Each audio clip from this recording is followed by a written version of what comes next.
rūk zaudējums. Jums bija stipra apņemšanās un iespējas bija šajā spēlē gūt pavisam citu rezultātu, bet zaudējums ar minimālu rezultātu pret līderu vienību 2-1. Vai tas likumsakarīgs rezultāts un spēles gaita? Lūdzu, komentāru. Nu, es nespriedīšu tagad, vai tas ir likumsakarīgi vai nē. Vienīgais tas, ka mēs savus momentus nespējam realizēt. Mums ir diezgan jauna komanda. Principā, es domāju, tādēļ mēs arī vēl pagaidām nerealizējam tos momentus, kur mums rodās.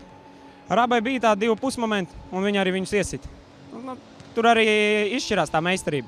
Viņi iesita, a mēs nevaram iesist, pat ja mums momenti ir vairāk. Varbūt meistarības tomēr, es domāju, tas ir viens no tiem punktiem, kas mums pilnīgi pietrūkst. Jauni čaļi, karsta galva, visi grib iesist vārdus, skriet kaut kur. Un vajag ar vēsu prātu, pieņemt, apskatīties. Varbūt nevienā pieskārienā, kā katrs grib ātrāk un ātrāk gustot vārdus. Bet, paskatīties un ielikt tajā stūrītī. Nu jā, priekš pirmās spēles Egils mums diezgan daudz uzticēja spēlēšanas laiku. Mēģinājām čaļus unundrijā kaut kā gan no rezervis soliņa, gan laukumā. Un kaut kas tomēr pietrūks. Es domāju, ka uz play-offiem mēs spēlēsim daudz spēcīgāk, jo tā bija pirmā spēle, mēs kopā pavadījām tikai 3 treniņus. Un pēc laika, es domāju, būs vēl labāk. Jo tagad, kā jau redzat, mēs dodam ļoti pozitīvu iespēju. Gan līdzutēji mūs nāk atbalstīt un redz, ka mēs arī esam spējīgi konkurēt ar to pašu Rabu un to pašu Nikaru ar leģionāriem. Nu jā, bet es gribu vēl pieminēt to, ka tā kā Egils jau vienā intervijā arī teica, ka šī ir Latvijas futbola nākotne. Visi jauni čaļi, visi ir diezgan perspektīvi. Ja viņi jau spēj tādā vecumā dot pieredzējušiem izlases spēlētājiem tādu pretstību un tādu vēlmu uzvarēt viņus un nebūt nemaz sliktākiem par viņiem, paskatīsimies, kas būs, ja tāda pati komanda paliks pēc 2 gadiem. Подари без легионарiem. Так, Костя, вот мы решили зайти все-таки к вам в раздевалку однажды и посмотреть, чем занимаются игроки после, как они выглядят. Конечно, другая ситуация.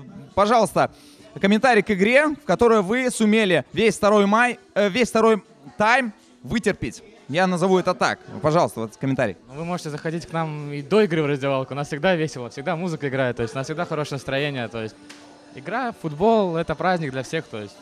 А по поводу игры, да, очень тяжело получилось. Как бы играли по одному, менялись. Не все готовы, кто-то новый пришел, кто-то после травмы. То есть не у всех лучшее физическое состояние. Поэтому так вот получилось, как бы играли больше от обороны, пытались прессинговать в первом тайме. То есть наказали там пару раз. То есть, ну а так в целом большое спасибо команде за то, что оттерпели, отбились до последней секунды. То есть заслуженные 3 очка. Все-таки приближается плей-офф. Не кажется вам, что это тревожные звоночки были? Было много моментов, в которых соперник мог вас наказать. Он этого не сумел сделать, не повезло. Мог результат сложиться иначе. О чем сейчас у вас будут? Какие изменения возможны? Ну, сейчас у нас будут новые игроки, то есть легионеры будут.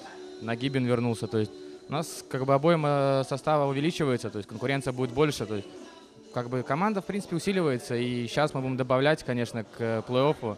То есть, как бы, чемпионат, да, приятно выиграть. То есть, ну, главное, конечно, плей-офф будет. То есть, там все покажет.